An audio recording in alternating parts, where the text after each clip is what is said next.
Is hiring challenging or a struggle, and would you like to have a really solid system to help you do it better? Stay tuned for my fascinating interview with Jeremy Macliver, author of Hire Better People Faster, and learn all about his 6-stage core fit hiring system to make sure that you are hiring people who are a true fit for your core values. Stay tuned. Hi, Shannon Waller here, and welcome to Team Success. I am really thrilled to be able to bring you a brilliant author, co-author actually, of a new book, which is all about hiring. Hire better people faster. So, Jeremy, thank you so much for joining me. We were chatting. You're an EOS implementer. You and your partner have written this book, and you made one comment. I was like, oh, can I interview you for my podcast? Because you have really worked out a system that is different, that gets incredible results that you've used with your clients. And I cannot wait to share this with the world. I'm super excited about this book. So before we jump in, all the really cool things that you have to offer, and there's no way we can talk about all the things in the book, unfortunately.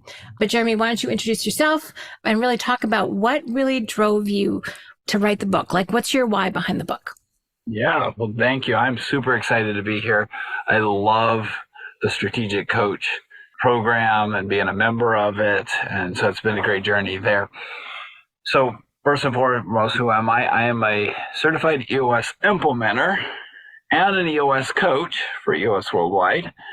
And in that arena, I get to see lots of teams going through lots of challenges.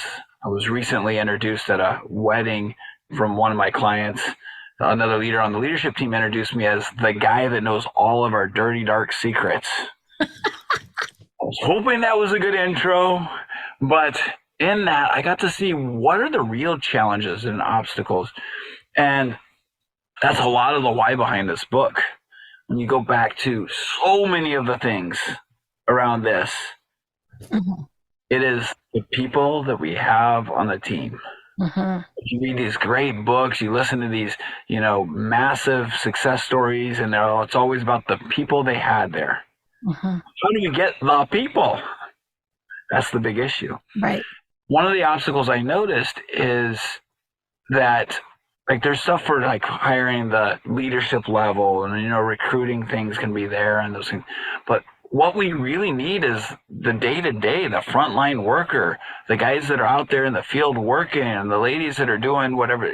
We need the people.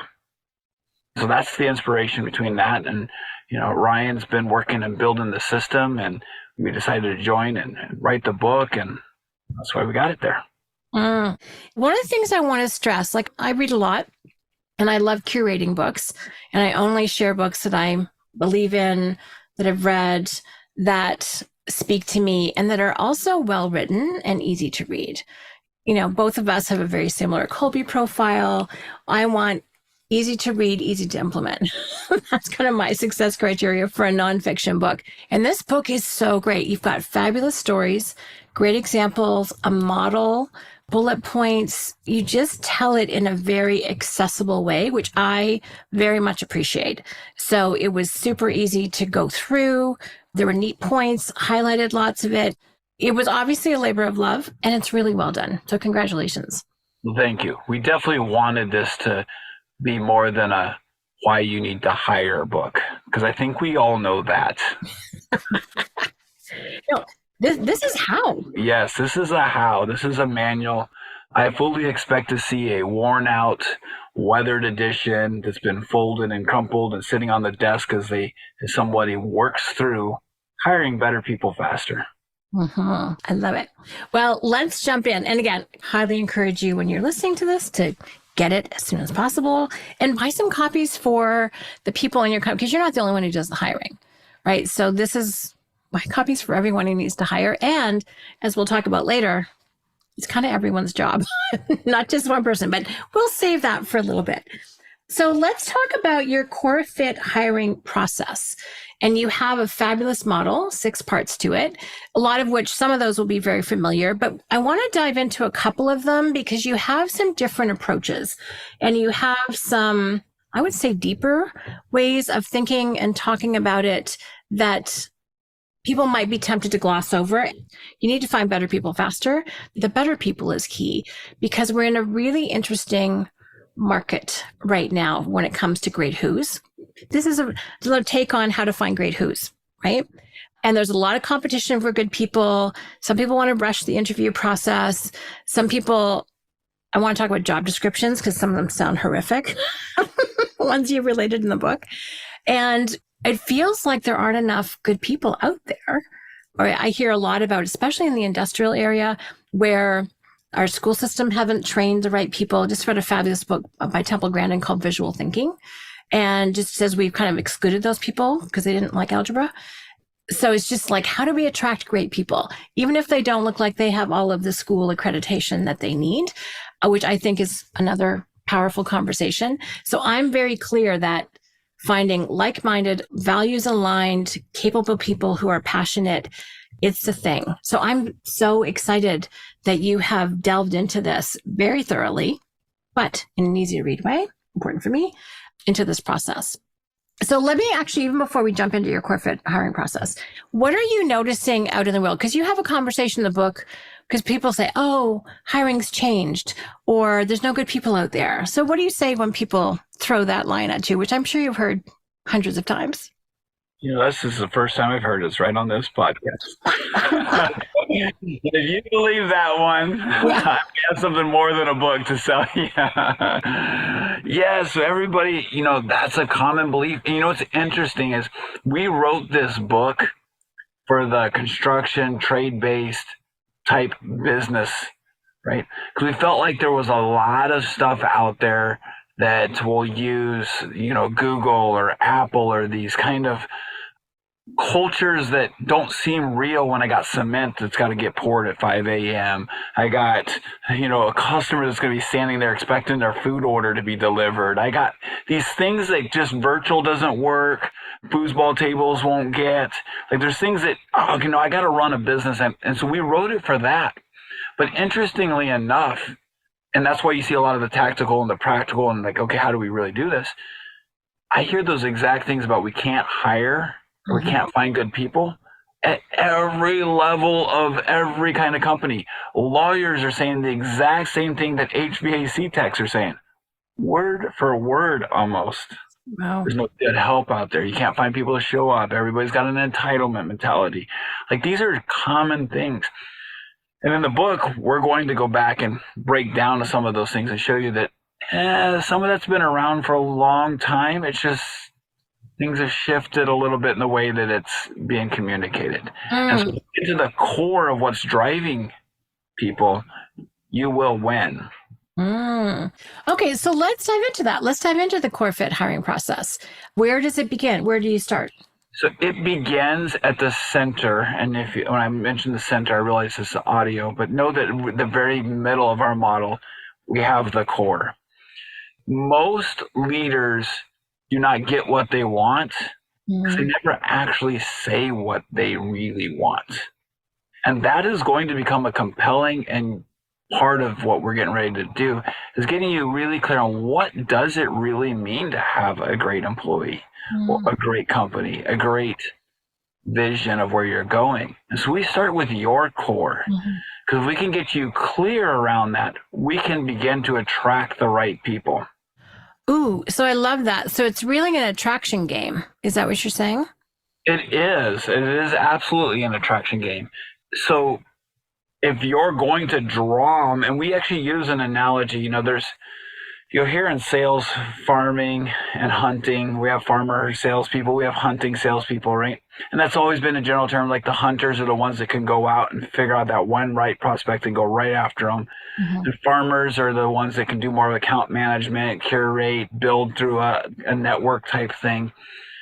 And we see those same principles in the hiring because really hiring is a marketing and sales thing. And we'll dive deeper into that in just a minute. And so we'll see the hunters or the recruiters, and they're going out there, they're getting, and those are really needed in certain situations. I need one leader to run my operations. Hunter. Yes. Go for it. Right. And we'll see the farming thing. I see a lot of that. And we're going to build from within. We're going to promote. We're going to build training programs. We're going to build apprenticeship programs. We're going to work with school systems to collaborate. Those are all really noteworthy and great ways to attract people. Mm-hmm. Unfortunately, one's expensive and one can take a long time. What we really have brought to the table is what we call the fishing model. So you can have hunting and you can have farming, or say, hey, there's another way to put food on the table, fishing. Well, and it's this idea, when you said this to me, I'm like, I leaned in. I'm like, what? I only know of the other two, at least from an articulated way of talking about it. So this, I'm like, oh my gosh, I need you on my podcast. So let's talk about fishing. What is fishing in this context? Yeah, so fishing, if you just look at it, it's essentially going to the right pond, creating the right attractive offer, and letting them come to you. Right. Interesting. And that's why we start with core. Because you have to get clear on what kind of fish do you want swimming towards you. Well, that's why you really have to know what you want, or it's like having a hook that's not baited. Hook that's not baited, or you're in the wrong pond, or you're attracting, like, well, all I'm getting is, carp. Well, change your bait and you'll get a different fish. Maybe you were looking for something different. And so it's all about what's going to attract them that's aligned to what you are. And I find that entrepreneurs, we just go out and we just blast, we throw anything on there, put anything out there, and we haven't got really clear on what do we want. Interesting. So you have a number of processes and questions that you suggest that people take some time, some EOS clarity breaks, to answer. So let's talk about what some of those things are that people need to think about as they're really figuring out who they are, what they want to attract, who they want to attract. Yeah. So, and you mentioned EOS. Obviously, I'm an EOS implementer, so you can see that there's definitely a very symbiotic relationship. And for companies that are running on EOS, some of these questions will have been answered through going through EOS, right? Yes. And just to clarify, Strategic Coach runs on EOS. Well, a while ago, saw Gino at his workshop. Gino Wickman, founder of EOS, which stands for Entrepreneurial Operating System, was at the EOS conference this year. So it's very knitted together, and it merges so beautifully with Coach. It's completely complementary and doesn't overlap, which is kind of amazing. So it's been a perfect system for us to run on. And it's funny. So I've been with Coach since 1991. Long time. And we were doing the core values exercise. And I was kind of like, everyone knows who we are. We know what we're about. Why are we doing this? I was so snotty about it. And then we articulate. Turns out we had 13, few too many, narrowed down to 4. Page, positive and collaborative teamwork, alert, curious, responsive, resourceful, growth and results, and excellent first-class experience. Those are our 4 core values. And all of a sudden it became so much refreshed, so much better. It was very clear. So I was like, oh, Shannon, you need to have a little more humility about this, because it helped us articulate something that was kind of intrinsic, but it wasn't extrinsic. And it was like, duh, of course you need to do this. And that, I'm glad you brought that up, because that is one of my, as an author, when you're writing the book, you have this picture of what they're doing when they're reading the book. Right. It may not always be true. True. You hope. So my hope for anybody reading the book is that you don't go, oh yeah, I got those values. Yep, I got a vision statement. Oh, I got those things. All right, move down. How do I get to the faster piece? Because if you do faster first, we started with better. Right. Ooh, good one. And so you got to get the better section. And like you said, it's the longest chapter of the book, because once we get this, everything else gets lined up.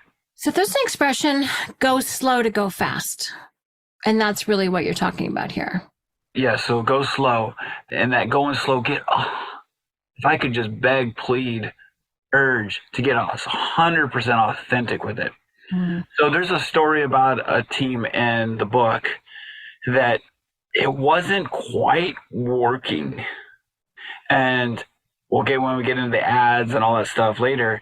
They had gotten really clear on who they were, but they hadn't got clear on articulating that because they weren't confident and ready for that. Hey. And it didn't work well. They had the wrong things showing up. Mm. It really wasn't the system was working. You've got to actually do the hard work to get clear on it. And then little tweaks of just becoming more authentic with who you are allows you to really propel it. So do you have an example of that, of like something that wasn't quite on point and then they made a small tweak, probably in an ad, right? Yeah. That really shifted it for them? I'm curious to hear, what does that tangibly look like? So trying to think of the best way to describe, if I could remember the core value right now, I would give it to you. But they have a really cool, fun piece to them that's got this like a little bit of just a goofy sense of humor, and they're super productive. Mm-hmm. Right? And they had looked at all the other ads around their marketplace. Yeah. Big mistake. Right. I was actually waving my finger when you said that. I'm like, yeah. Don't reference other people.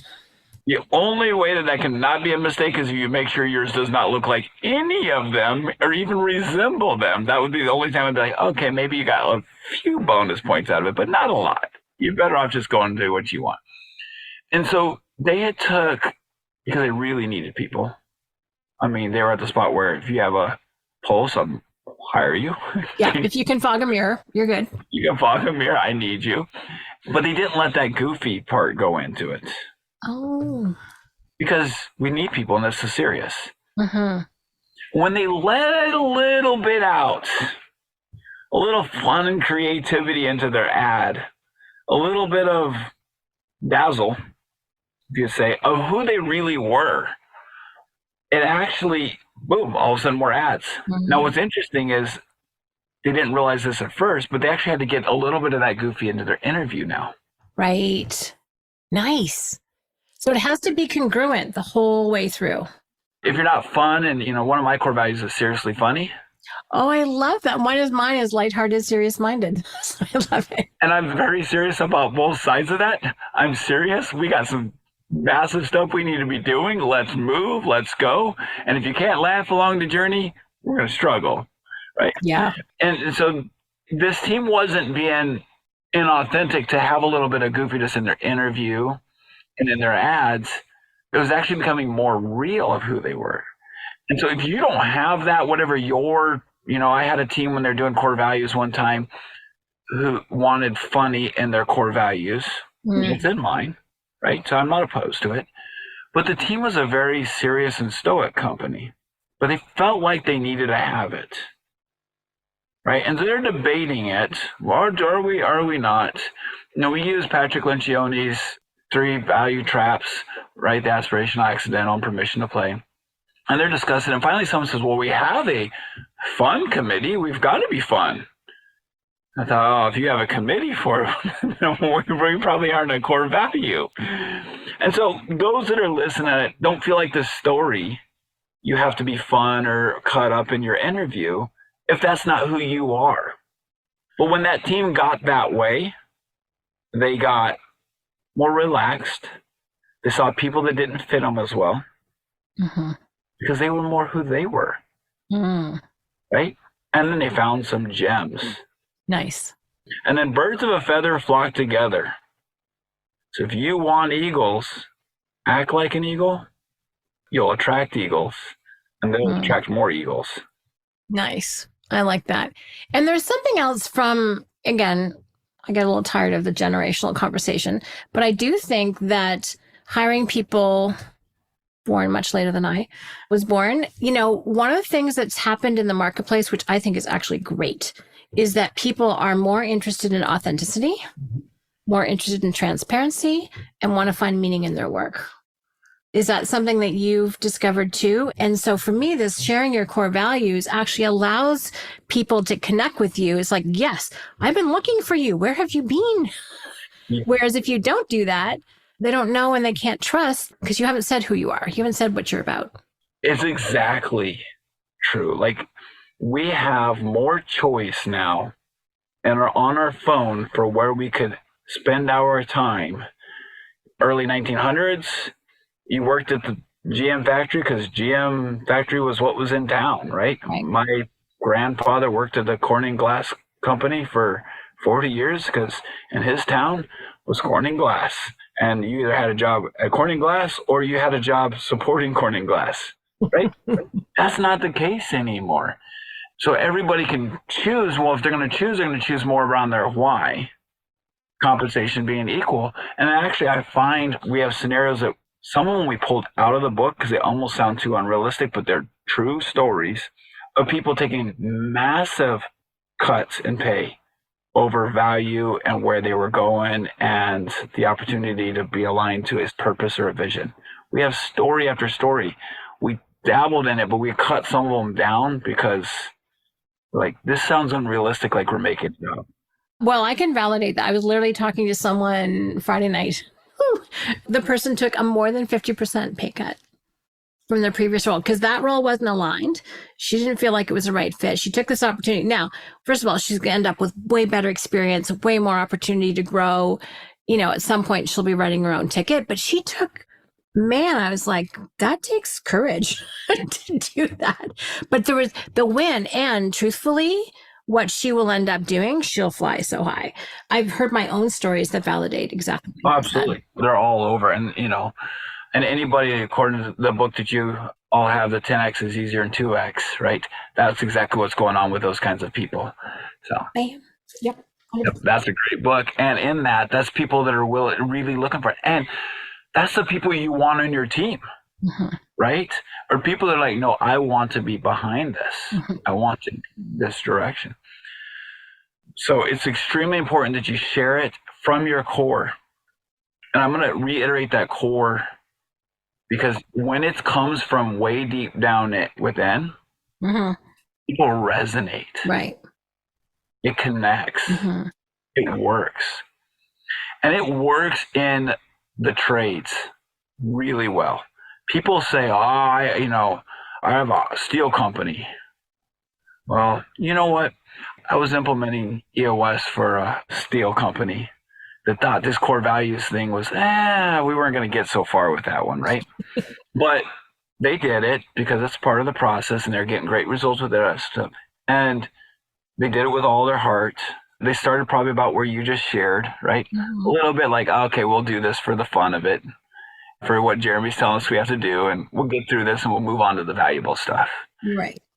But the owner and ironworker himself really got to thinking and say, okay, these are our values. Just like when you shared we had 13 and there, yeah, we are. And then all of a sudden, like, no, these are it. And you just right there rattled them off.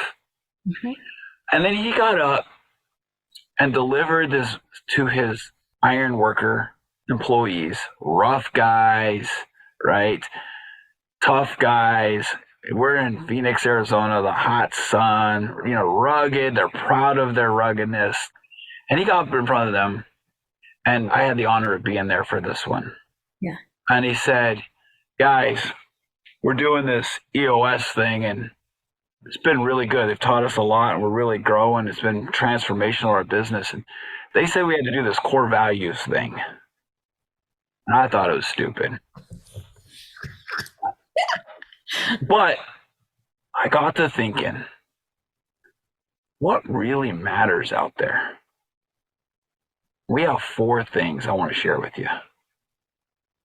And he shared from his heart, and I saw an ironworker wipe a tear. This is a guy standing out delivering the speech in jean coveralls and a t-shirt. I mean, this is not right. And like, this is what we're about. Nice. And so they want it. They're craving to belong.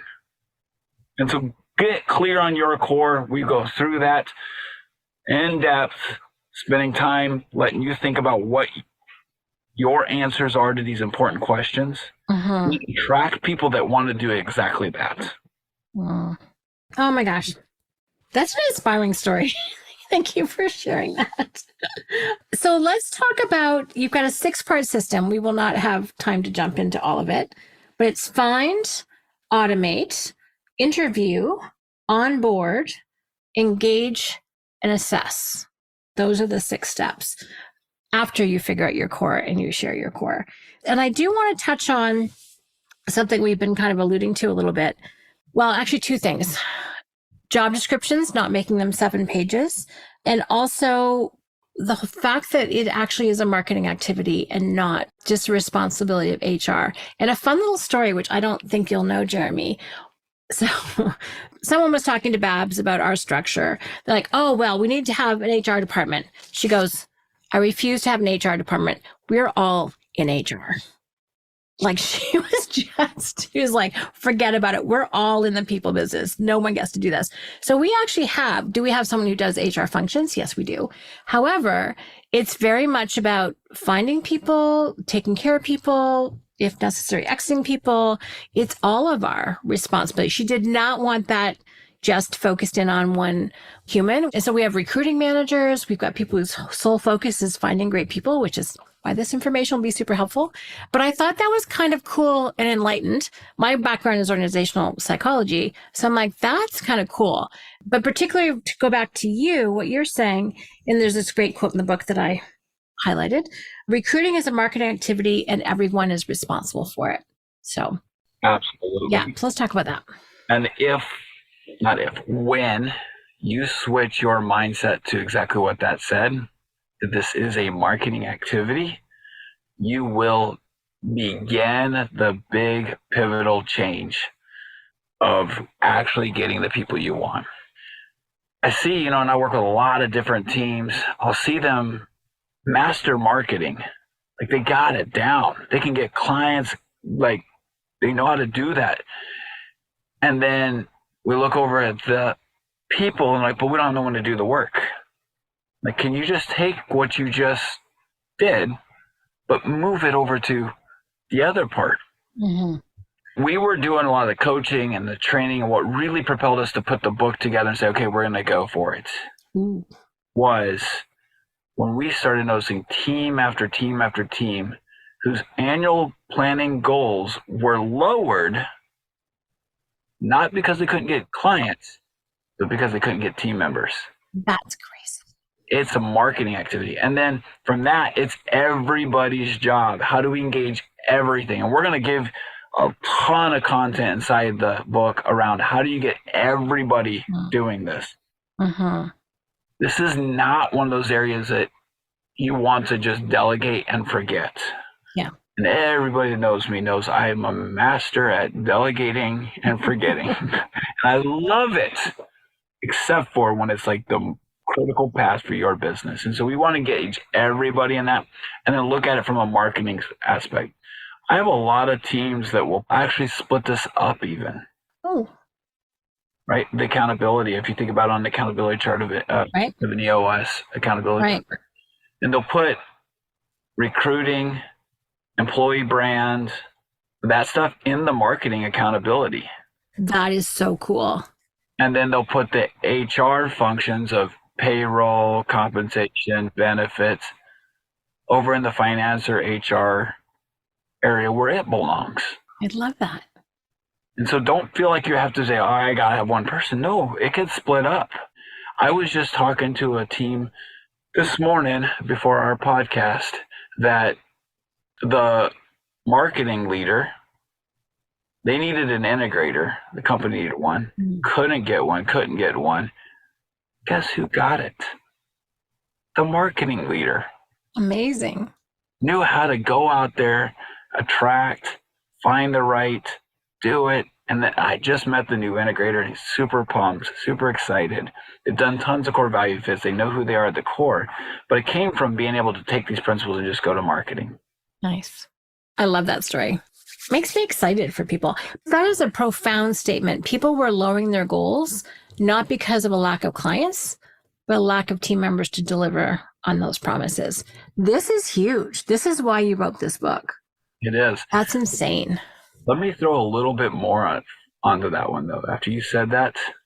So let me do the inverse thinking of that. Okay.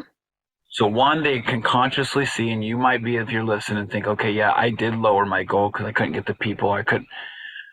But leaders that master this uncover how much restrictive thinking they had on their goals. Really? Some leaders might have said, hey, we're going to go for $5 million in revenue. Oh, I don't know if we can get it. Well, let's back it down to 4.5.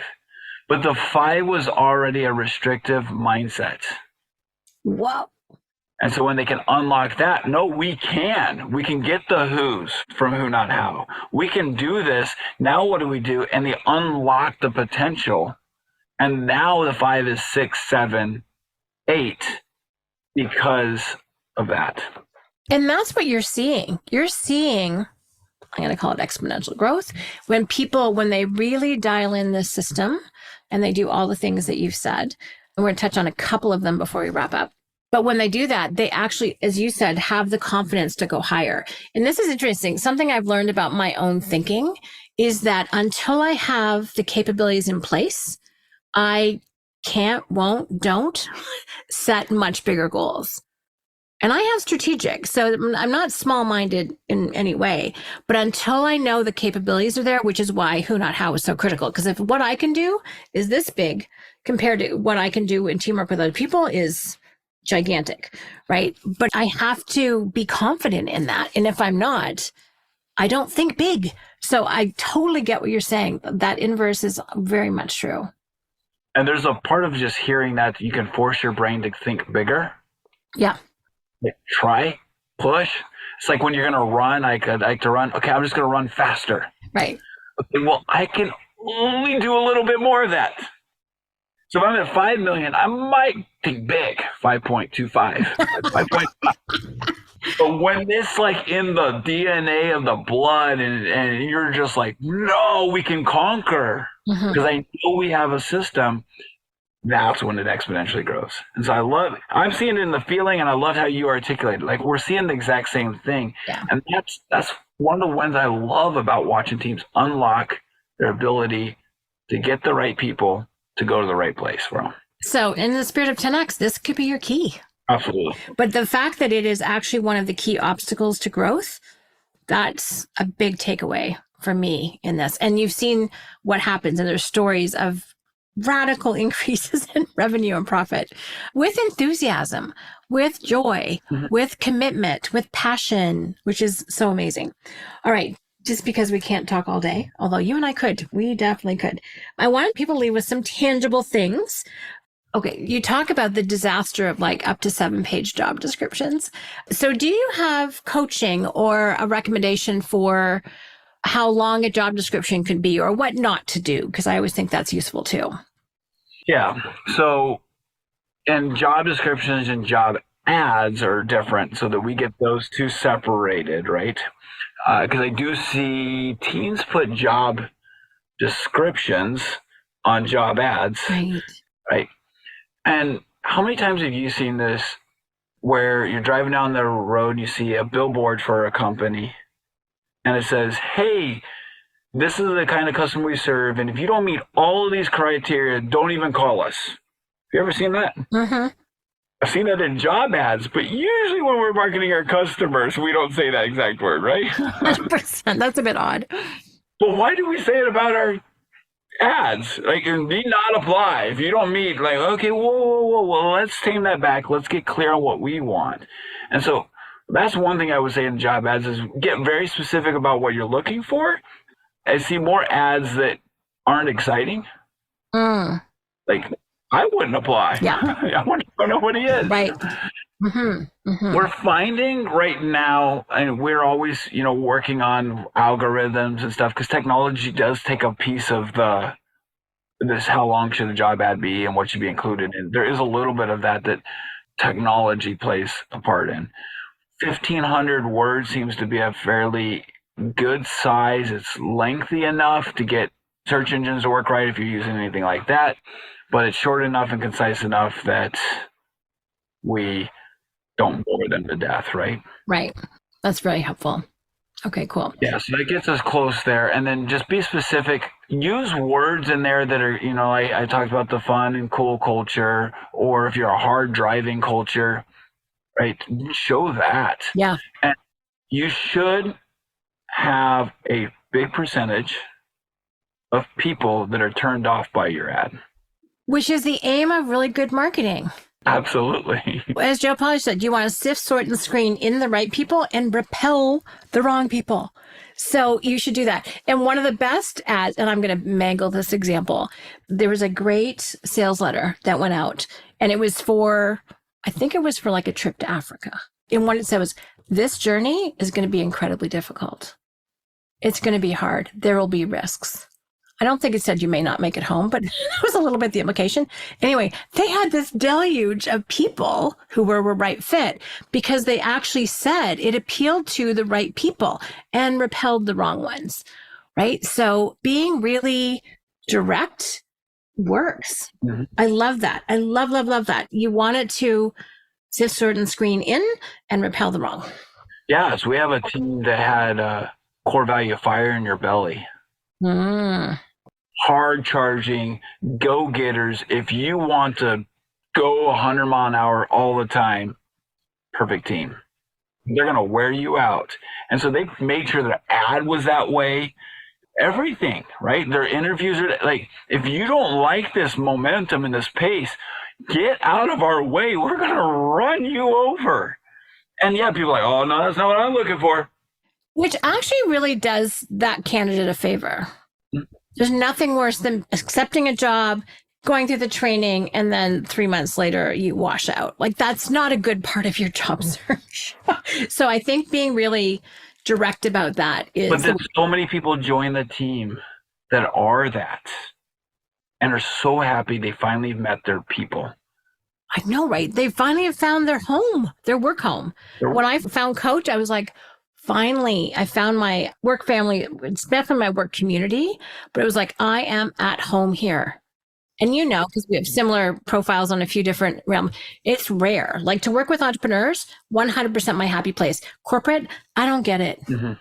Not my planet, monkey boy. No.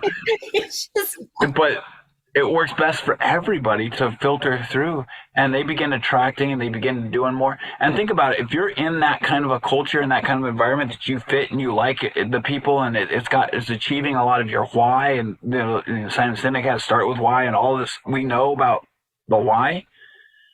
The conversations around compensation, benefits, all of those other things that we think are the little things are not as critical now. I'm not saying that they're not critical, but they're not as critical. Yeah, this has been proven by numerous studies. You know, I'm going to call it danger pay. People want to get paid more if some of their other needs are not being met. Mm-hmm. What is it, like number 5 on the list of satisfiers for jobs? It's not number 1. Forever. And we do these forever. And then I see team after team after team. Well, we just need to give them raises, pay them more money so that we don't lose them. Yeah. No, we need to go deliver to them. To some of them, what I found is going through this process is that you'll find that some of them actually don't fit. Right. Release them to where they should fit, and you'll find the right ones. Awesome. One more thing that I thought, there's so many gems. It's very hard to pick. But one other thing I want to talk through briefly is your 2-4-12 launch formula. It's short and sweet and so astute. I was really impressed by that. So can you just share what you're checking out at each of those stages? Yeah. So first and foremost, so you know where this come from, right? We see time and time again, the onboarding fail. I love that term. For one of 2 reasons. One, I was so desperate to get you there that when you show up, I'm buried in 100 other things, and I just, Shannon, take it and run. Yeah. And I abandon it. Mm-hmm. Or I create this environment where I have to do everything, and you as the new employee don't own any of it. Mm-hmm. And so we have the own the results squared. It's I'm going to own the results, you're going to own the results. We're going to make sure that this is a combo thing right here, right? And with that, we came up with the 2-4-12 launch, which is really close and aligned with a quarter. We found that the 90-day, right, there's a lot of science around the 90 days. And so with that, in those first 2 weeks, it's really getting to know the basics, right? So we're going to outline, hey, 2 weeks you should know, 4 weeks you should know, and the 12 weeks you should know. And this allows you to create that. And so at the very beginning, we need you to know the basics, the job, the role, like just getting comfortable with that stuff. And what this does is this actually takes pressure off of the whole onboarding process and alleviate. Okay, we just need to get this. If you think about gears, we're just meshing two sets of gears, right? And we got your stuff and ours, and we're moving those together. From there, we're going to move into week 4, and now we're going to start getting into more of the tactical stuff. Like you are actually be able to do all of this stuff. And then by 12, you need to be able to own the role and the results. And so the very beginning is just getting into the team, then getting the tactical, basic tackle and block stuff. And then by 12 weeks, we got you there. And that allows us to shift through and not put so much stress on day 1 or burden everything up too fast, too much, data dumping, or we're putting too much pressure on ourselves, or we're letting it all off, right? Now, the other critical thing with this that has really helped a lot of teams, and we, for the clients that are doing EOS, and there's a lot of clients that are using Hire Better People Faster, they're not doing EOS, right? Mm-hmm. Yeah. But for those that are doing like some form of EOS format, or they have some form of meeting cadence, we get really clear on day 1 about the whole 2-4-12 launch with them. And then it's their job, the new employee, to help guide this. And so we're going to have the meetings, the level 10s, bring it up. We're going to give you that. And now you help us help you. But we expect that in 12 weeks, you own this. I really like this because they need to take initiative. They need to speak up. They need to share responsibility and partnership. I mean, I wrote the Team Success Handbook to give people a recipe for success to be in entrepreneurial companies. And I wrote multiplication by subtraction for when it didn't work. Had to gracefully let go of wrong fit team members. But so much of this either gets set or wrecked in the onboarding process. So for me, it's very encouraging that it's a partnership. They need to own the role and the results. I'm all about that. But they're a partner in that happening. So one of the reasons why people don't let go of team members is like, oh, I didn't do enough. I could have done better. Did I give them enough training? All this stuff. And I'm like, dude, unless you're a complete jerk, it ain't you. I love that. Right? Yeah. So I think it's key. Is obviously aligned with that. And we're communicating all of it, what the 12 looks like at the beginning. And in the book, we go through like really detailed. We don't have time for it all right here. We're communicating that, and then we're giving them the ownership of that. Right. And an employee saying, hey, I'm struggling with, is a valuable, valuable conversation. Totally. Not, you didn't train me. How was I supposed to? No, I need you to own that. It becomes a give and take dance. Whereas, I'm sure you've seen this too. Let's pretend in the mind of the leader, they did do the training piece, and I put it in little quotes right now, right? They did do the training piece, and they did do enough, which most often I see what you just said, that I didn't train enough, I didn't. And they get to day 90, like, okay, I did my thing, chip, I'm done. Right. You have to own it. Now we have the cold, hard shift. Why didn't we start shifting into gear on day 1? Now we're just like training dropped right here. Like, I know. Yep. You're now thrown out of the airplane and you may or may not have a functioning parachute. Versus we could have like guided this in. And that's what the 2-4-12 is meant to do. And that really came from, it's good to hire better people faster. But one of the best ways to do that is make sure that the people that you got aren't leaving. Yeah, that's a great point. And well, they're not leaving. You're not firing them. All the things. Leaving for whatever reason. If you open the front door and shut the back door, you're going to fill up the house a lot faster. Ooh, so good. So good. I love it. That's a really great point, because that is another danger of people leaving, job hopping, all the things. That's why really delivering on what you promised. And that will just guarantee that you hire better people faster. Yeah. And that's why the model actually does have, we talked about the 6 components around it's really 7 components, but around the core. But if you look at the way the model is drafted, there's 3 major functions around it. Mm-hmm. There's the attract section, which many people want to focus on. Then there's the hire, which is the interview onboarding. And then there is the retain section. Right. Because if we really got this dialed in, it's spinning really well. Mm. Get the right people in the right seats. They're doing it. We're just got this continual motion there. Such a great structure. Jeremy, thank you so much. This has been interesting, informative, and I love it because if people are growth oriented, this is critical. Like, as you pointed out, you're actually probably holding back your own vision for growth and goal setting and what your company could be doing and making and the impact you want to have in the world because this is not dialed in. Like, that's kind of a big deal. And I think that's key. Lots of insights, but also recruiting is a marketing function. Everyone's in this and you can share that amongst different roles, how to really make sure that you retain people once you hire them and the need to go in first so that you can attract the right fit people. And those are the ones that you will retain. I mean, now I'm the person other than Babs and Dan who've been with Coach the longest, but we have so many other 20, 25-year people. It's ridiculous on the team and fortunately also clients. But when there's an alignment, it works. And it works. And people are like, that is so unusual. I'm like, it is for other companies. It's not for us. So I know from our own experience that when you have that alignment, it works brilliantly. Thank you. Thank you. Thank you. Thank you for you and Ryan for writing this book. Can't wait for people to get it in their hot little hands. How can they contact you? Where can they buy the book? If they have questions, if they love your process, but don't want to do it themselves. Because that's once someone's laid it out, you're like, oh, good. Can you do it for me, please? So that happens. So how can people reach out and find you and learn more? Yeah. So hirebetterpeoplefaster.com. They can go there. It'll forward them to the core matters and they can get all that. And just know as far as our level of involvement, we have the book. And we tried writing the book so that a lot of people could just open it up and do the work. Like you saw that it's not a theory book. No, very practical. This is a practical. I hope there's little dog ears on it and writing and it's utilized. It's meant to be like that. But then we do have some different ways to interact, either light all the way to done for you where we're completely immersed in it.